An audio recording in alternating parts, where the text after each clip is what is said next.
שלום, הרבה זמן לא העליתי סרטון ונראה לי שאני כאן חוזרת למוצר הראשון שהכנתי כמטפלת, שזה דאודורנט טבעי. אומנם חורף ואנחנו פחות כביכול מזיעים, אבל דאודורנט תמיד צריך.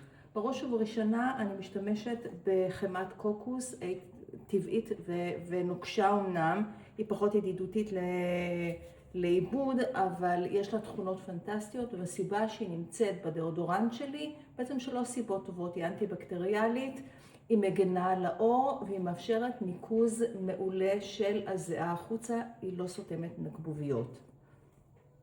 אני חייבת לאבד קצת את החמאה, כיוון שהיא מאוד מאוד קשה, אני אאבד אותה קלות. משימה הושלמה, זה לא היה פשוט, זה פשוט ערבוב ידני, חוזר של החמאה, ואנחנו רוצים להביא אותה למצב של קנייה מוחלטת. תראו כמה שהיא יפה ולבנה. עכשיו, ל-500 גרם של חמאת קוקוס שעברה ריכוך, אנחנו נוסיף 200 גרם של סודה לשתייה ללא אלומיניום. שימו לב חברים, אנחנו מכינים מוצר שהוא לגמרי טבעי, אנחנו לא צריכים ולא רוצים את האלומיניום, מערבבים את זה לאט לאט.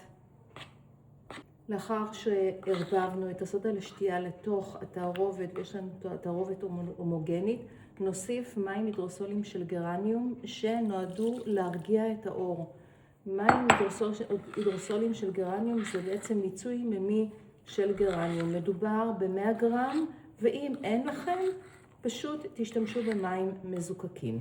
לאחר שהטמנו את המים פנימה לתוך התערובת, שימו לב עד כמה היא נהפכה להיות קציפתית ונעימה, וכאן נוסיף עוד 100 גרם של חמר קאולין, חמר לבן, שהוא מאוד מאוד מרגיע את האור, ודרך אגב גם מונע ריחות לא טובים, ו30 גרם, בין 10 ל-30 גרם של לבץ, כמה שתרצו כמובן, לבץ אוקסיד, שהוא בעצם תפקידו הוא לרפא פצעים שמופיעים על פני האור.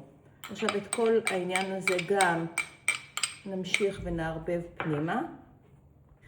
שימו לב, התערובת שינתה את הצבע שלה, קיבלה את הפרפרות של חמר הקאולין, אבל עדיין היא יפהפייה ומאוד נעימה.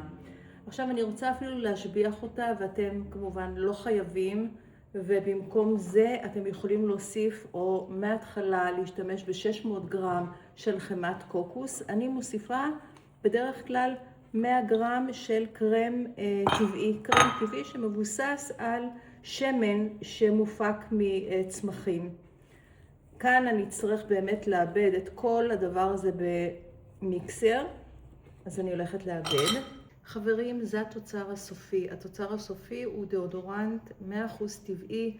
אתם יכולים להכין בבית, זו לא בעיה. אתם לא חייבים הידרוסול גרניום, אתם לא חייבים קרם טבעי לתוספת. יכולים להוסיף שמן קוקוס, להשתמש במים מזוקקים במקום. אין שום בעיה להזמין חמר לבן או אבץ באתרים, ובאמת תתחילו להשתמש בדאודורנט טבעי שאתם הכנתם, ובכלל זה צעד ראשון לבית טבעי, לבית בריא.